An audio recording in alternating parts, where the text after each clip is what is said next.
You are listening to Level Up Your Gaming Podcast, episode 72. You probably shouldn't do that again. Today we do another list of items of things that you probably shouldn't do as GMs. It's a fun episode as we dive into 9 things you probably shouldn't do. Keep in mind, Jared gets extra spicy with the language later in the podcast, in case you are listening with a younger audience. If you'd like to participate in the discussion or leave us feedback, you can contact us at levelupyourgamingpodcast@gmail.com or find us on Facebook at facebook.com/levelupyourgaming. If you like the content and want to hear more of the show, subscribe and we'll ensure you don't miss an episode. New episodes come out almost every Wednesday. Also, please review, tell a friend about the podcast, or share with your gaming group. Now sit back and enjoy the episode. Welcome into the Level Up Your Gaming Podcast. My name is Aaron. And joining me in person once again, he wouldn't touch these things with a 10-foot pole, Jared.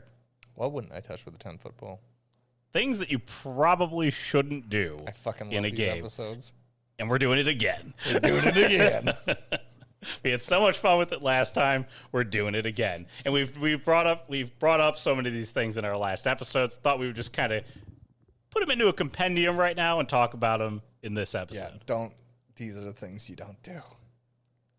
Yeah, you wouldn't want to do. Well, sorry, you can do these things. Knock yourself out. But you probably shouldn't do. Just saying, it's probably not going to go well. Okay, if your players just get all giddy and happy when you do these things, okay, knock yourself out. Keep doing them. Keep at it. You know that's what your table loves. If your table loves this. But from our vast experience as GMs, Jared's 25 years of doing this. Yep. You probably shouldn't do these things. Probably not. And so we're going to start with it right now. And that is, if you have too many steps or processes, or it takes too long to do something. Yeah. Okay, you shouldn't do this. The reason why is it breaks suspense, it breaks immersion. Especially like if it's like such a freaking complicated role that like you need a goddamn spreadsheet to keep track of it, or like a graphic design, or what is it called, like a flow chart or whatever to like do that. Take, for example, Jared's the engineering role, fixing the engine, okay, during a fight. Okay? Roll 97 successes. Yeah.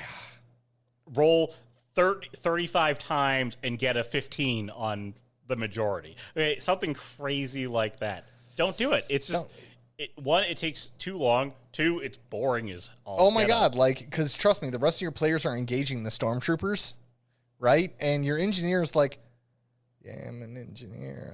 I'm fixing the hyperdrive. There is no tension. There is no suspense in doing those roles. Now, if everybody's doing the roles and somebody's fucking things up and you have problems going on and you're now talking about the chaos that's happening and you're like, the water coolant, it's leaking, and somebody's like, I'll get it, and like, yeah, it's a little bit better because everybody's engaged in the same task. Yes. But guess what? Don't make them roll too long. This shouldn't take an hour. Because here's the thing. I'm just sitting there rolling. Up. 3 successes. Sadly, the hobby is not roll dice role play. The dice are there because it's part of the mechanic of the game. Yes. But the thing that drives suspense is the chaos of the situation. It's not 2 it's successes. not how many dice you roll. Because here's the thing. The rest of the players are also engaging in like something fun, and they're shooting stormtroopers, and somebody's going, "Rrr." That was my terrible impression of a Wookiee. While I'm sitting there going,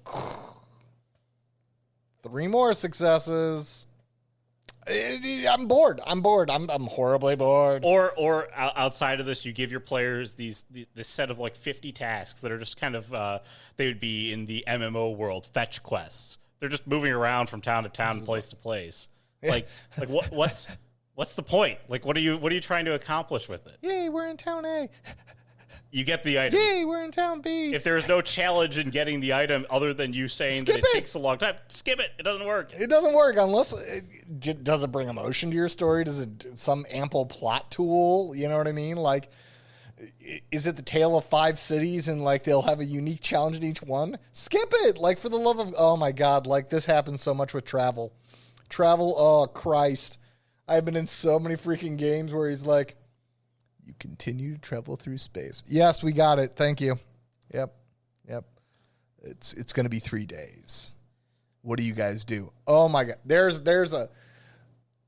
In the epics of travel, do not expect your players to provide the goddamn entertainment. Yeah, don't expect your players to provide downtime and travel. Skip the travel. This travel's boring. Unless you're going to have them attacked by something. Go back to the improving your side stories episode, where they encounter the downed tree, and the tree ant mother comes out. That's my son. That's my son. But I'm for a second, one of my fave movies. I fucking love this movie. It's called Triple Canopy. Very unknown movie, free on Netflix though.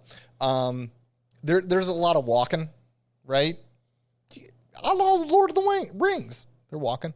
The thing is with the movie, why they can get away with that is because there are breathtaking fucking views. Okay.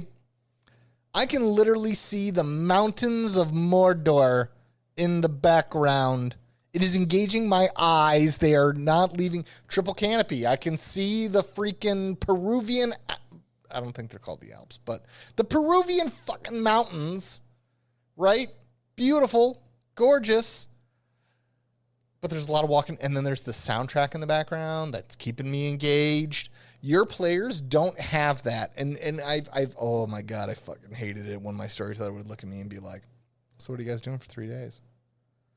Playing hopscotch. I don't give a shit. Move on to the fucking action. Like, holy Christ. Unless you have purpose to it, do not do it. Don't do it. Just leave it alone. Don't touch it. The full. Skip it. Fast forward. Anyways, the next one. You're supposed to just go silent, right? There we go. That's a good one. Next one. Limiting NPC knowledge in the moment. Don't do it. Don't do it. Don't do it. You probably shouldn't do that. Okay. The reason why you shouldn't limit NPC knowledge in the moment is this. And Jared, I think you just learned this lesson in your existing story. I did. Okay. Which is that you could tell your players all of the answers. Every last one. You could give them the answers night one. If your players have no context for why the information they received is important, they won't know it's important. They won't. You think trust me, I thought, I'm like, oh my God, I just handed my players the keys to the fucking kingdom. We're on what, night 5 or 6? Night 5. Jared literally handed us who the villain was night 1. Night 1 handed, bam, here they are. It came in an abundance of evidence. Okay, we had to sift through it for a long time. We thought this might be a lead, something we might do. We're still playing our investigation game, but holy shit, I was shocked. Night 4, they're literally on the trail of the actual villain, and Aaron's looking at me and goes, this is a fucking red herring. This is a goddamn... I was like, bitch, no, keep going.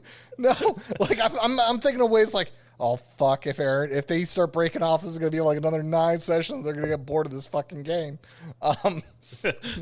Although I will keep clipping NPCs until you figure out the villain. I have already The NPCs murdered. will continue to die until you figure out the story. Sooner or later, you're going to be on a stack of corpses, motherfuckers. Because I am killing people. I've already killed 1 NPC. I'm moving on to 2. Almost had 2 last night. Got away. But again, your players don't know what's important and what's not. They don't. Okay? A lot of times your players don't know that. Now, your players may ask a very specific question. Do you know who the necromancer in the castle is? And they go, yeah, no, I know Tim. He lives down the street. Great guy. Okay? That you might be giving them the information, but don't be like, oh my God, they're moving too fast. They're trying to figure it out. Because your players will circumvent things that you've thought up. Yeah, they will. Okay? Move on. Okay? Live to fight another day. Use that scene somewhere else in the game and insert other storyline into the scene. Okay? The great thing about a good crafted scene is that it can be put anywhere in your game to be used. It can. And because trust me, you're going to hit the panic mode and you're going to be like, if I give them this information, they figured everything out. No, you got to let the dice roll where they may, baby.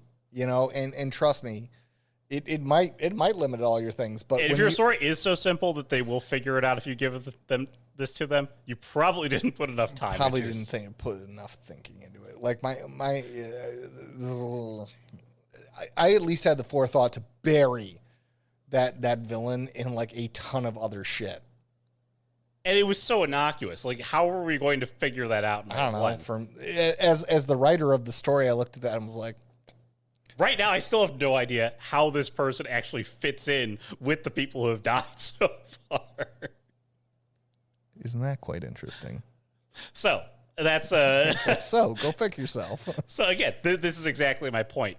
The knowledge that you give them, the answers that you give them, mean nothing. It doesn't mean that they're not going to still engage with the things that you had planned, because they might be like, we're missing something here. We're totally missing something here. We have to go into the forest. And trust me, if they go back to that NPC and found out the NPC knew the whole fucking time, they aren't going to be pissed at that NPC. They're going to be pissed at you. They're going to be like, he knew the whole time. And if you look at them and go like, you didn't ask the right questions. When they did, because there's no defense, there's nowhere hiding. Trust me, you are naked standing in front of them being like, yeah, I dicked you. Which I think comes into another topic of stonewalling.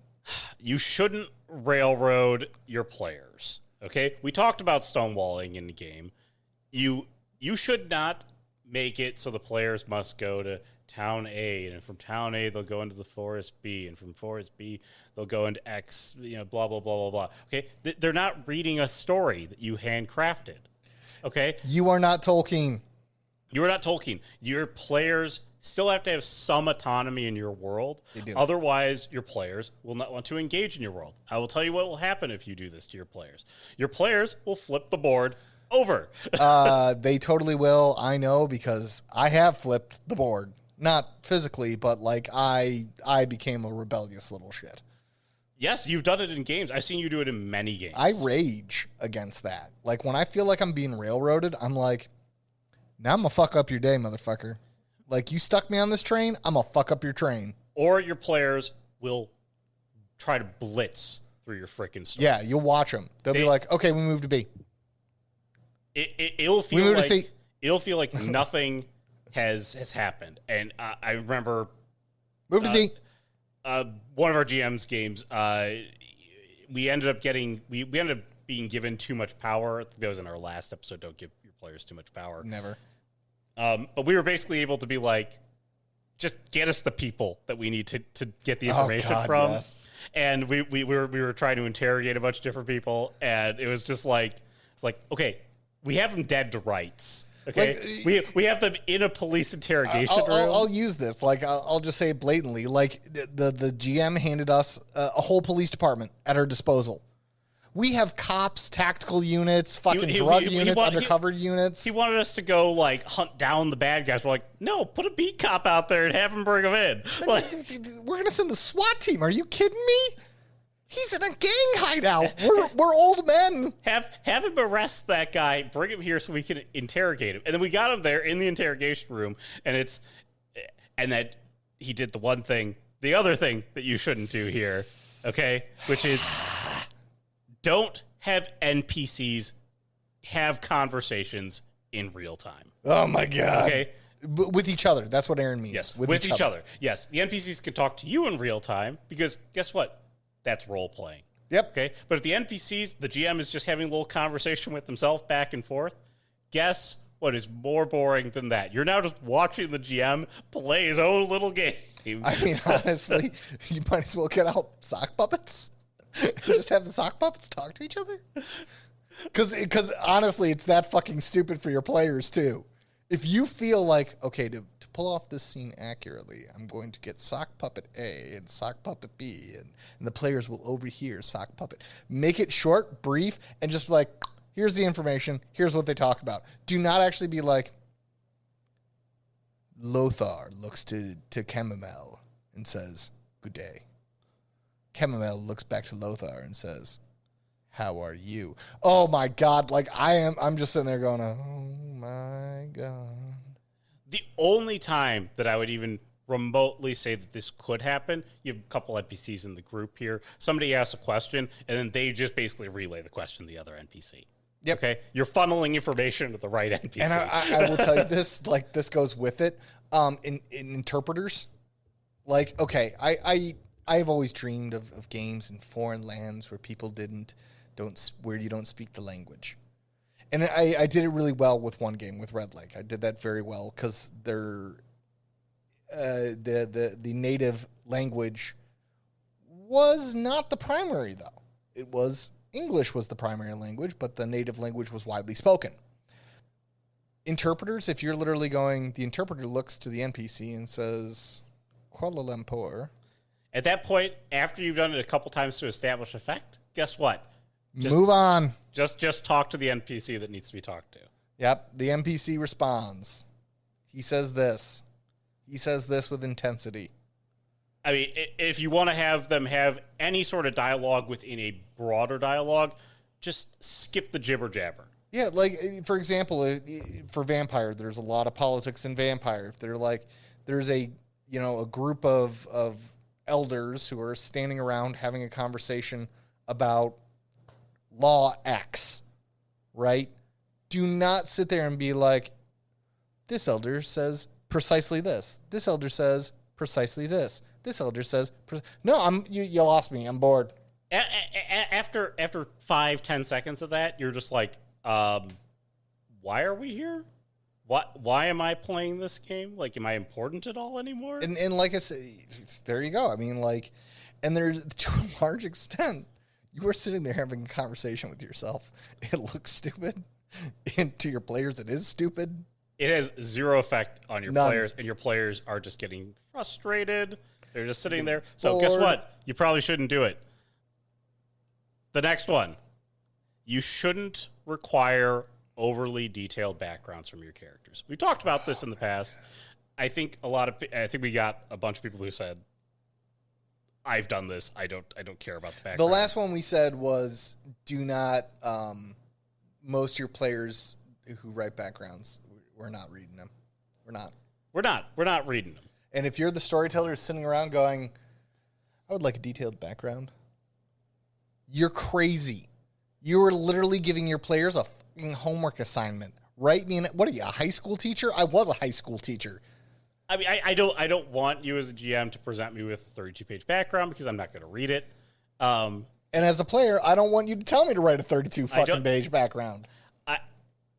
I think it is all you got to know is give me the Cliffs Notes. Give me the boom, what boom, boom. What I can use. That's what I want. Give me what's important. I don't care exactly how your motivation fits in there, because guess what? This is what's really important about your character background, your motivation. It's the only thing that's important is if your other players ask you, where are you from? Okay, guess what? Maybe you want to divulge that information. Maybe that's for you to divulge to your players. Okay. Where are you from? Where are you from? Why are you here? What is your quest? Why are you doing this? What is your quest? What is the average airspeed of a swallow? African or European? Fucking love Monty Python. But it's these backgrounds, like, to require it from your players. Are you requiring it because, again, it's a homework assignment, but are you requiring it because you're going to use the backgrounds or because you want more well-rounded characters? If you want more well-rounded characters, ask 5 questions. There you go. 5 questions that you wanted answered in 2 sentences or less. 2 sentences or less. Okay. Simple questions. Easy questions. Okay. And it really, the most important one is, what is your motivation? What gets your character's rocks off? Okay. Who does your character hate? You know, things like that. Those are important questions to know. Yep. Okay. Is your character a bigot? I'm reading Blades in the Dark because, we're still working on that. Or I'm still working on that game, admittedly slowly. Work's been hectic. Like, hour-long maintenance is a hard thing for me at the moment. So Blades in the Dark, like, asks, like, what's your greatest ally, your greatest enemy? What do you do for a living? Like, and what's your heritage background? And that's essentially it. That's all it asks. And I was which is perfect because what your character acts like, I shouldn't have to give you a huge background into why this stuff happened. Unless I want to give you a cool thing, like I don't like to eat with forks because I was stabbed with forks. So I don't know. Does this person always use a spoon? Maybe. Like, how do they do a steak? Carefully. Okay, fair enough. But like, it's funny. Like when I was reading Cyberpunk 2077, or no, Cyberpunk Red. Sorry, Cyberpunk Red. I was reading that book. Right. Mm-hmm. They have like huge like flow charts for your character's fucking history. Were they born one child or two? Were they born into poverty or wealth? Like, I'm like, holy Jesus, why do you need a flow? And it's like different per class. Like, there's a flow chart for what do you get out of it? I don't know. Like, but they got it. Apparently, it's a big thing in Cyberpunk to like build this background. Like, why did you become a lawman? I don't know, because you designed an environment that apparently there's like no jobs that pay over $200. It's the same reason that many cops became cops, and like, believe it or not, like a lot of cops in the 1950s and like 1960s through the 70s, really up until the 1990s when policing became a profession, right? Like that became like, I go to school, I get a job, or I get a degree in criminal justice, right? Before then it was like, what are you going to do? I don't know, become a cop. Literally, I have met many police officers that were like, they were older and they were like, I had a high school diploma, I didn't want to go to college, and I didn't want to work on a telephone pole. So I said, fuck it, I'll join a cop. My father will give me respect. Literally, this cop looked at me and said, so my dad would give me respect. I was like, this was your motivation? And he's like, yep, been doing it for 30 years. It's like, holy shit. Did it work? Nope. Because when I got a real honest job, my dad asked me why my lawn wasn't cut. Fuck. So the background, like honestly, in Cyberpunk Reddit was completely stupid. I was like, this is the dumbest thing I've ever seen. Again, most of what your player is going to do is they're going to act themselves in the game. Just don't require them to make a bunch of crap with their background. No, and if they are going to act themselves and they're not going to act a character, definitely don't do that. But if they're going to act a character, let them act a character. Let them play the character they want to play. You know what we've been doing a lot lately? Is just making up history on the fly. Yeah. And we found out that it works rather majestically. It's great. I mean, there's some ground rules about it. It's like improv. You don't tell somebody like, remember that time you played the Sugar Plum Fairy and yeah, like it's weird because we have like unspoken rules about it. Like nothing can be humiliating to the other person, but like at the same time, like we've been doing a lot of improv. Like, yeah, it generally is. It came up. Do you remember that time that we went to Acadia? Oh my God, don't talk about it.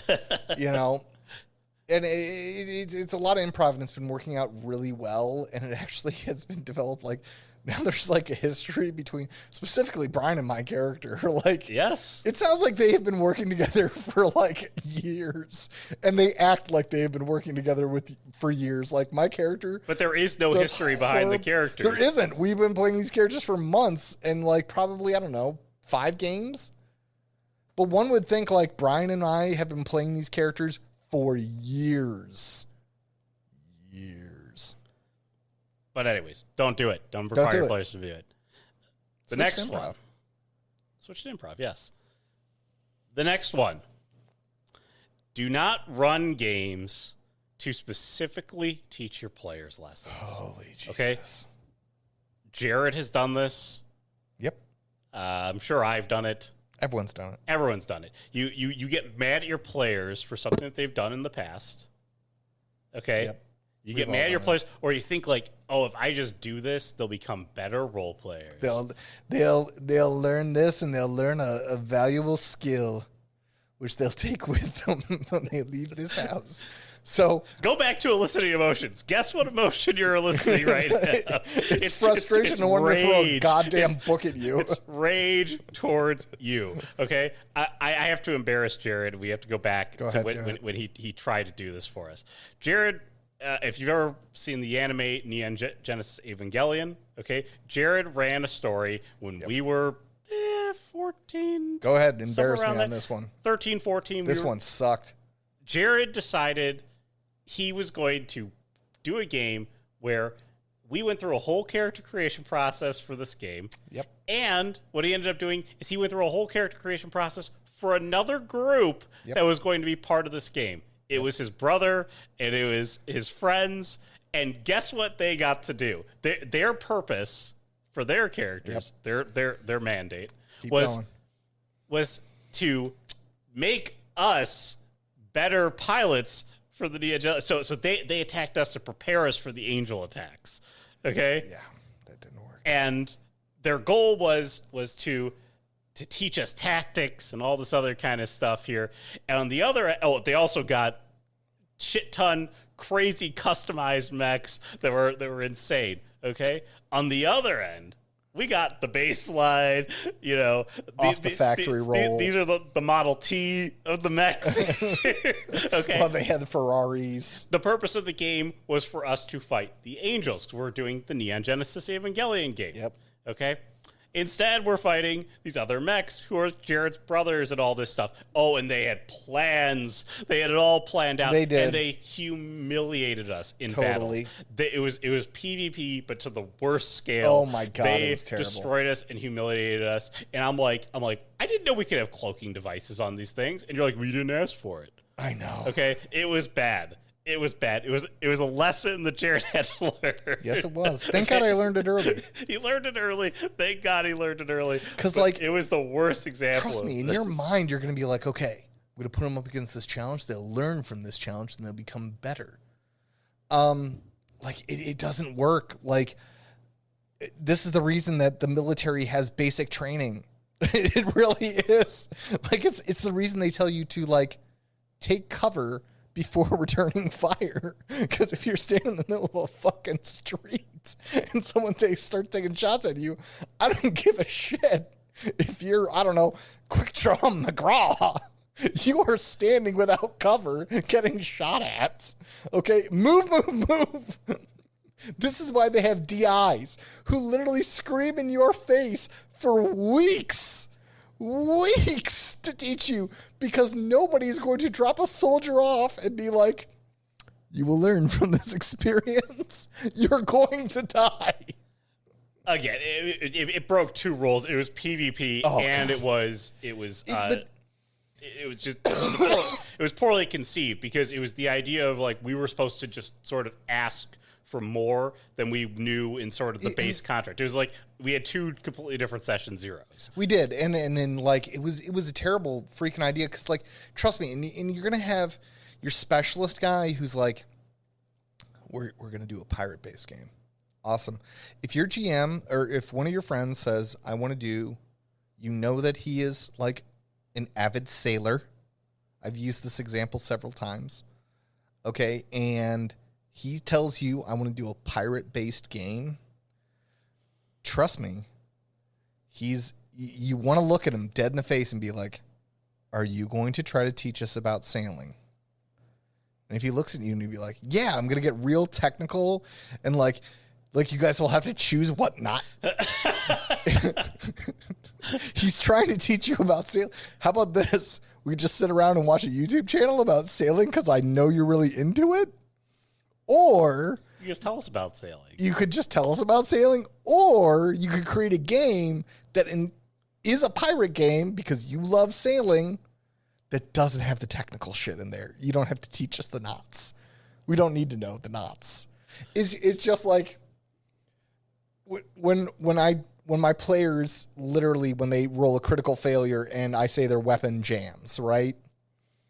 Now, Aaron's getting pretty up there on firearms. He's shooting a lot more. I don't look at him and say, well, for the M4, you actually need to engage the forward assist. I don't do that.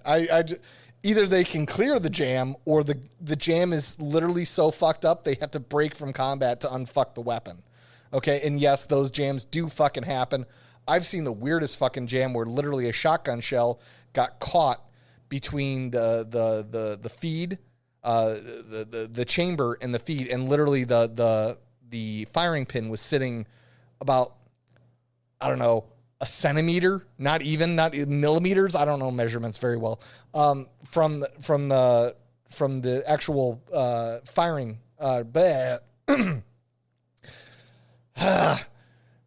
It was a fucked up jam, and we literally had to take this thing apart like a goddamn bomb because the firing pin was about a hair's breadth from the actual Why is my brain fragging on this?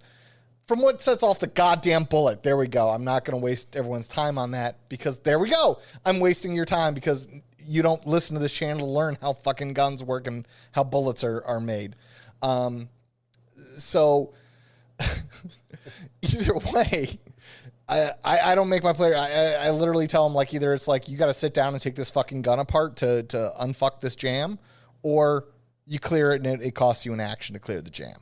Literally, I don't force my players into that situation because they haven't come to my house or we haven't met digitally to spend time to learn how to clear a jam. If Aaron asks me how do I clear a kind of jam, he can just ask me and we'll get one of my guns and we'll go clear the jam.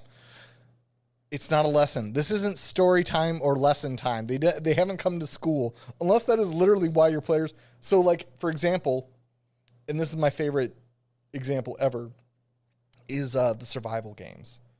Because everyone fashions themselves as survivalist. Trust me. Not everybody, but you know what I mean. Like, I'm an Eagle Scout. Aaron was a Boy Scout. We know to boil water before we drink it. And shit like that. Okay, we're good. We're good. We know that. If you are like walking, I'm going to do the Walking Dead. But you guys are literally going to, like, I'm going to... Motherfucker, again, you want us to play Oregon Trail? Like, you're not trying to teach the lessons there. You're not trying to make... I've done it before in a game. I ran a game. It was a werewolf game. I actually, when I'm looking back on it, I was like, man, the premise was pretty good. Had I just not made it where the villains were too impossible to catch, and I totally don't remember that. I ended up killing the entire party. Did you? Oh yeah. And I was like, They learned nothing from this game. Like, yeah, if you literally walk away from the game going, they learned nothing, you fucked up when making your game. And your players are literally sitting around going, you son of a bitch. It was too complicated. It was more than that. Like, again, you just don't do a game where you're trying to teach them a lesson. Don't. Like, there can be a moral to the story. Yeah, again, a moral to a story is different than you being like, I'm going to make a wilderness survival game. So they start packing their gear better in these games. Okay. No. Perfect example. Many gamers like computers. I know Aaron is a fucking dev. If he wanted to make a story around like, well, you guys didn't do your sysops file connect first, I could sit there. I freaking know my business. I'd be like, you didn't reset the radius server. Bitches. Yeah, don't incorporate knowledge from outside the game. Like, if your players are specialists in it, guess what? They know. They know. Like, we literally, I was sitting in a game with, and actually my brother got into it with Ken about this, literally at game. And Ken was like, oh, well, because my brother was playing a hacker. And Ken was like, well, you didn't shut down the preliminary something. And Jason's like, how the fuck am I supposed? My brother makes movies for a living. That's what he does. He's like, how was I supposed to know? Like, my character is a hacker. That's what they do. I'm just playing the character. I'm not actually hacking. And once again, it was so Ken could look at him like later and be like, I see you disabled the sysops report this time.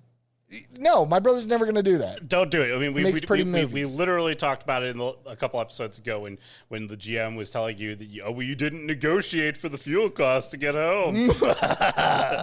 like motherfucker, like are you fucking kidding me? This is awful. Don't do it. Don't teach your players lessons that way. Okay, it's just not worth it. Have them watch a YouTube. Again, the rage. It'll be directed at you, not the game. No.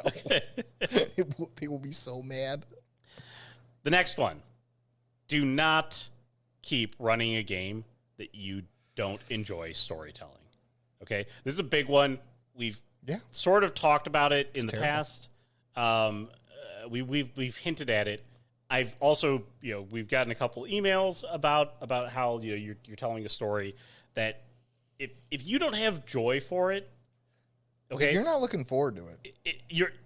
We talked about it in the Session 0 episode, which is presenting the game, having the players come back to you, and we decide together how we do it. Okay, this isn't pure majority rule.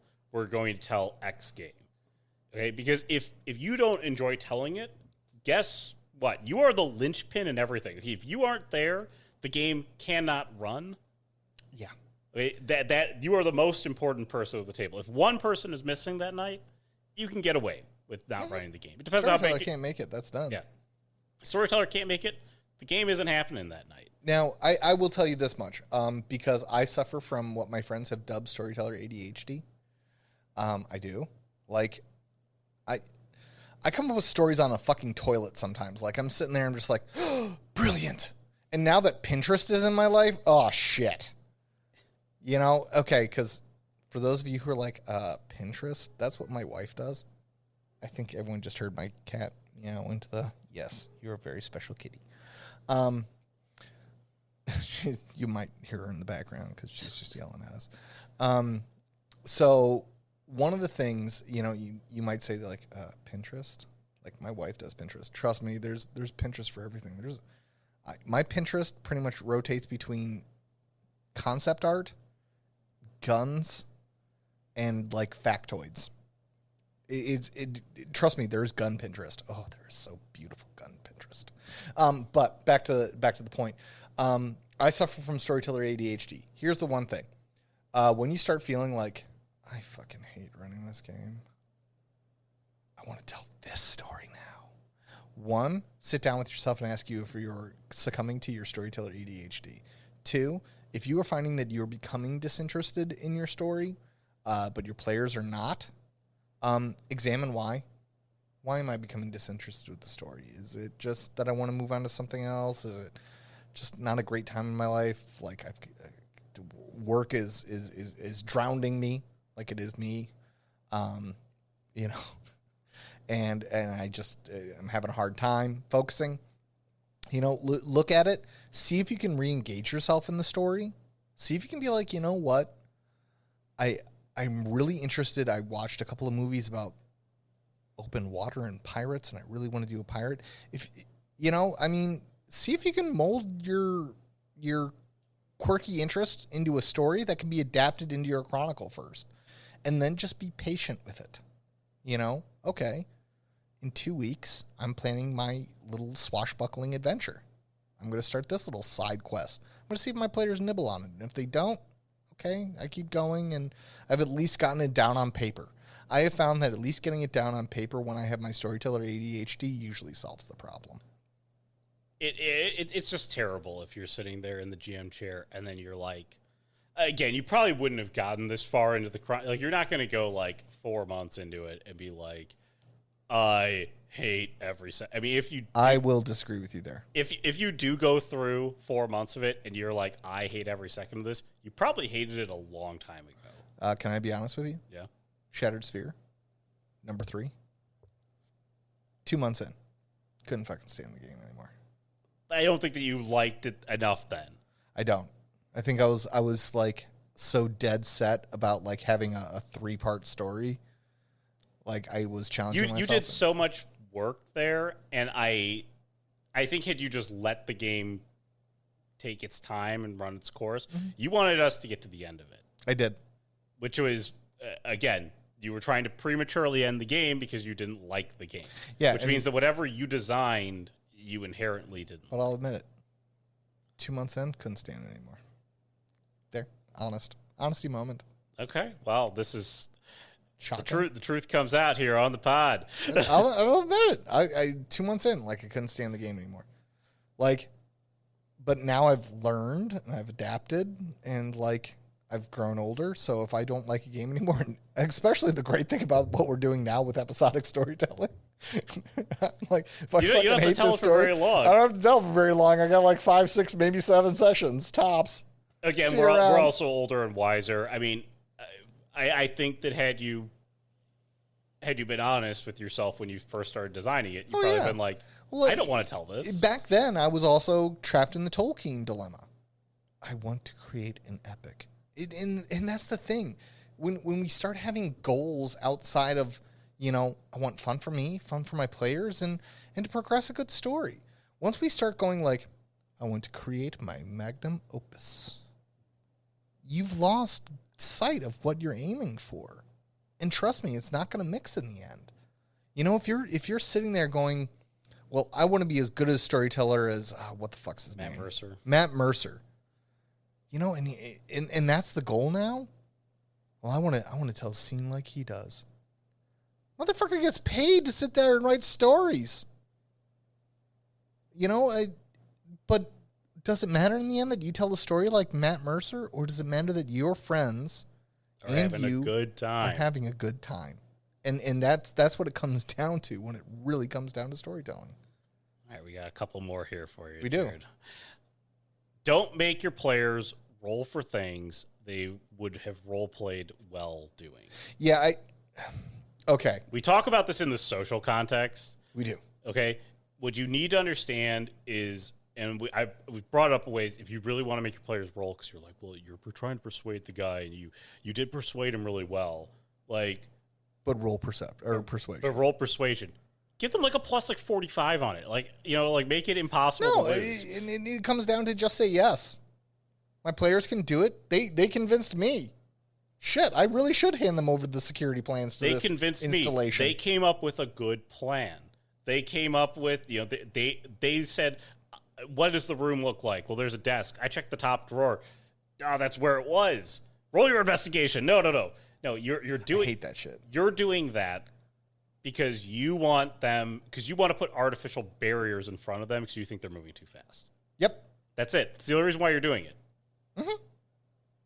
Think about it. That's it. That's the reason why you're doing what you're doing. And it just let it, you know, I mean, like if you feel like your players have done something well, and I've been told this, like one time I developed a plan that was fucking miraculous, right? I sat and did this shit for days, right? Storyteller still had me roll for it. And I was like, are you fucking kidding me? Like, this is a trap to end all traps. And then he fucked me. Of course he fucked me. Yeah, again, because that was the name of that storyteller's game, was how do I fuck my players? It was. Okay, it's just like if your players come up with something really clever. I mean, like we played the Aberrant game, and you played the Super Genius, and like you came up with things that you wanted to make. Like that was pure imagination coming through, and your player had all the capability to do it. Every last one. Literally all the capability to do it. Okay, you had. Props to Ken though. He and I had a discussion about something that happened because, like, I was like, my character wants to build an AI, and then like Ken's like, okay, I want you to come up with the entire moral code for this like thing, because he was like waiting for like me to fuck up on like the 3 laws, right? And that my AI could eventually. I was like, no, Ken, I just want to create an AI that won't betray me. Right? That's what I want to build. And he's like, come up with the laws. I'm like, Ken, I'm not Isaac Asimov. And he's like, he sat and he looked at me for a second. He's like, you know what? You're right. Like, I'm like, Ken, there's like whole like think tanks that sit on this shit and like think about like if we create an AI, how do we make it not fuck us? I like that word today. Fuck is my word. Yes. Label this one mature. They all are, but this one's extra spicy. This one's extra spicy. Because like in the end, and it was funny because he looked at me and he's like, you know what, you were absolutely right. I'm like, my character's brain is 50 of those rooms all working together collaboratively, like, and well. And he looked at me and he's like, you know what, you're totally right. You had the skill set, and that's where you go back to the Just Say Yes episode. Just say yes. It makes sense. You have the skill set. Let your player do it. Okay? Yeah, and you're like, either just let them do it, or if they convince you correctly, if they give you the right plan, if they give you a good idea, like, give it to them. Like, because in the end, like, one of the things that I just wanted to make, because Jared has always wanted to play the Iron Bat, which is a mix of Batman and Iron Man, because those are his 2 favorite superheroes. Ironically, both of them are just fucking geniuses and actually don't have any powers. Their power is money. Their power... That too.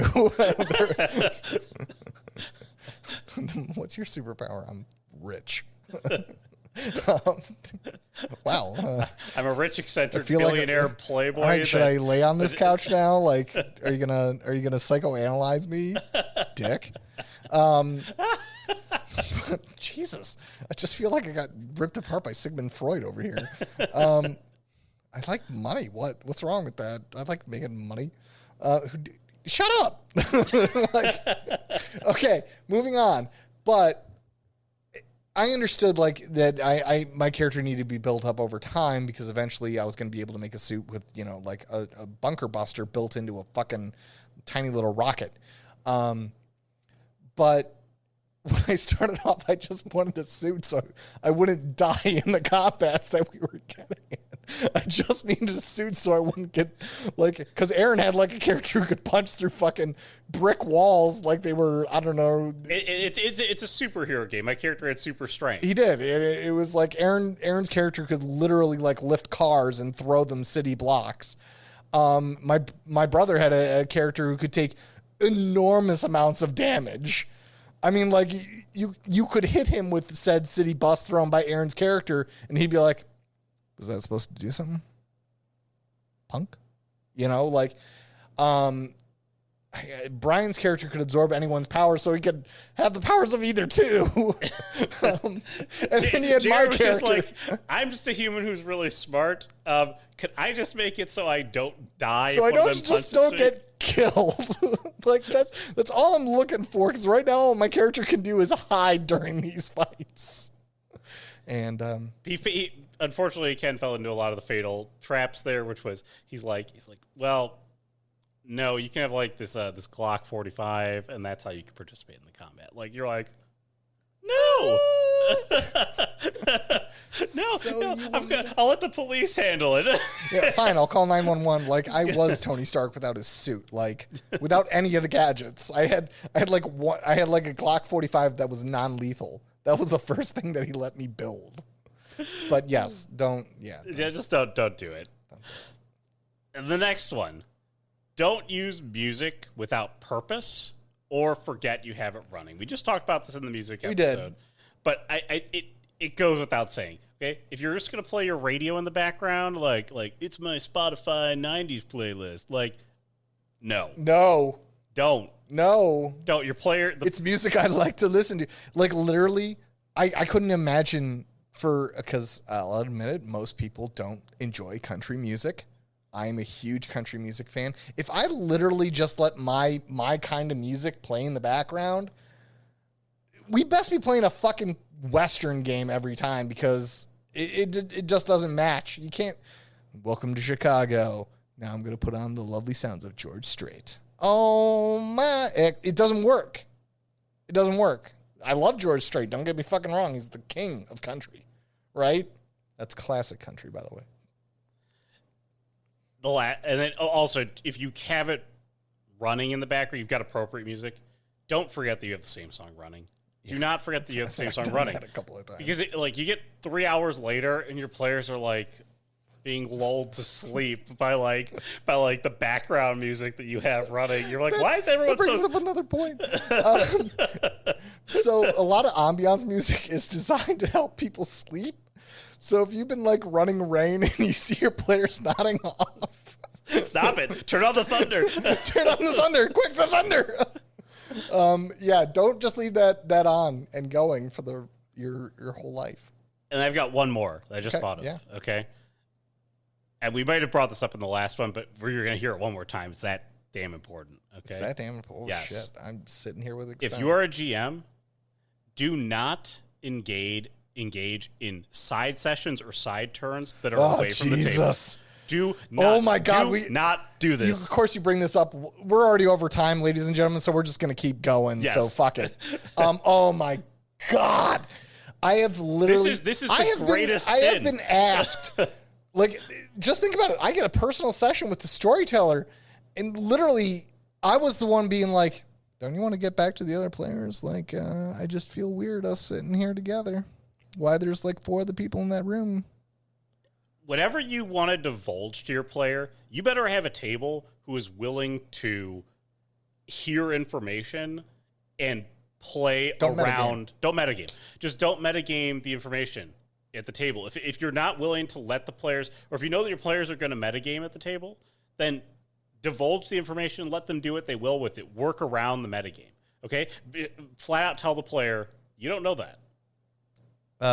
You didn't take that course. This is the one time that you could then say to that player, you're in a conversation. The other players now hear all the details of the conversation. I don't care. You know, it's funny because what literally happened in that situation, it was one of Ken's better games. Literally what happened in that situation, if I do recall this correctly, we walked back into the room and everyone was like, what happened? And Ken's like, Jared just comes out of this vision. And I'm pretty sure I looked at you all and they were like, what did you see? And I was like, Ken, tell them what I saw. It's like, I couldn't remember it. I have a horrible fucking memory. You can't remember it verbatim, and it's not... You don't want to bury a clue in a vision and not have the person be able to relay it back to the other people. Like, you've just made an unsolvable mystery because I put my key thing in here, and now I gave it to one guy with a terrible fucking memory. The other thing, too, is that the game is a participatory game. Everybody is participating, okay? Everybody should be privy to the knowledge, but not decide to act upon the knowledge. And not to mention, you made a cool scene. Like, let the other players enjoy the cool scene and sit there and go, oh my God, the Scarlet King has walked out of the Blood Lake. Oh my God. Yes, exactly. Let the players be like, oh, this is great. This is the craziest thing that's ever happening. And then if the player goes, I don't tell you guys anything, then like, that's okay. That's okay. That's okay. They want to be a jerk. But let the player divulge whether or not he does it, and then if the player needs to say, "Hey guys, X, Y, Z." The other thing too is it breaks you out of the situation. The whole purpose of getting together is to be with one another and commiserate with one another. Okay, and if you're taking a player, you're like, okay, let's go have a 5-minute talk over there. Okay, It's never 5 minutes. It's never 5 minutes. It's like 15 minutes because you're loving the story that you're telling. Okay? Take this from an ex-teacher. 5 minutes is never fucking 5 minutes. Okay, you're loving the scene. Everything's going great, but don't do it. It's like then the other players are just sitting there. They're not engaged in their characters anymore. Yeah, and then literally, I mean, like you've effectively said, okay, you guys hang out. We're gonna go role play. And I'll come get one of you others when we're ready to. Oh my God, I have literally been in the. I've worked with a storyteller whose idea was like to do like separate sessions for like.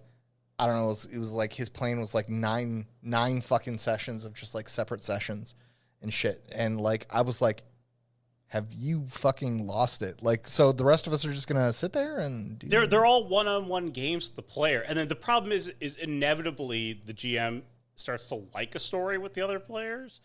Okay, it does. If you do side sessions, the GM inevitably likes it, and it's just like. It's like, dude, like we already get together for 4 hours to game together. Like, I don't want to spend another 2 hours of my day to work through a side session with you.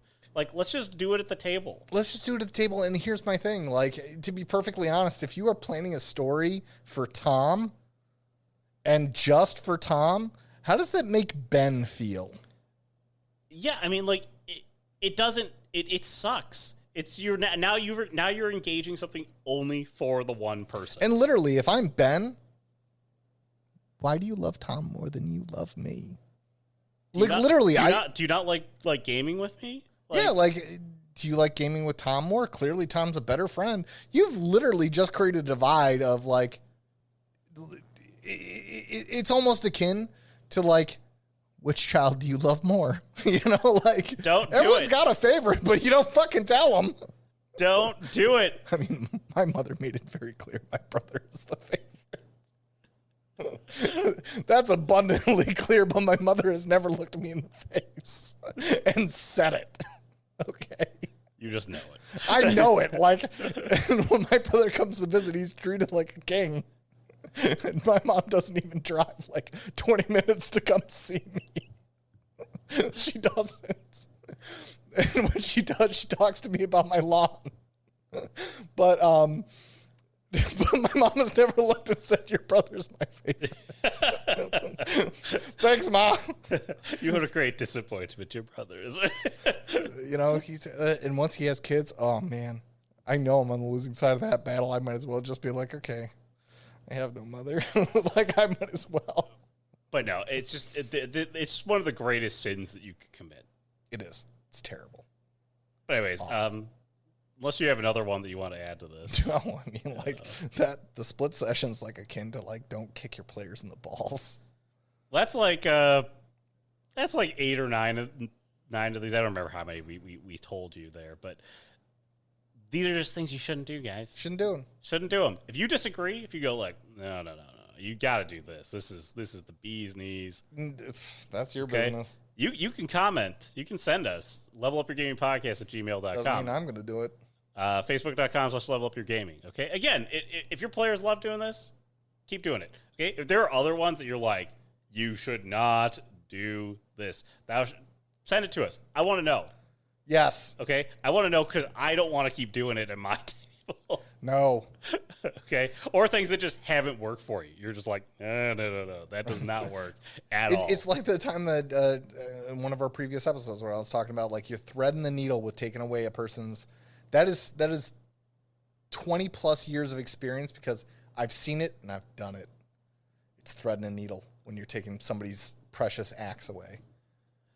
But yeah, again, so levelupyourgamingpodcast@gmail.com, facebook.com/levelupyourgaming.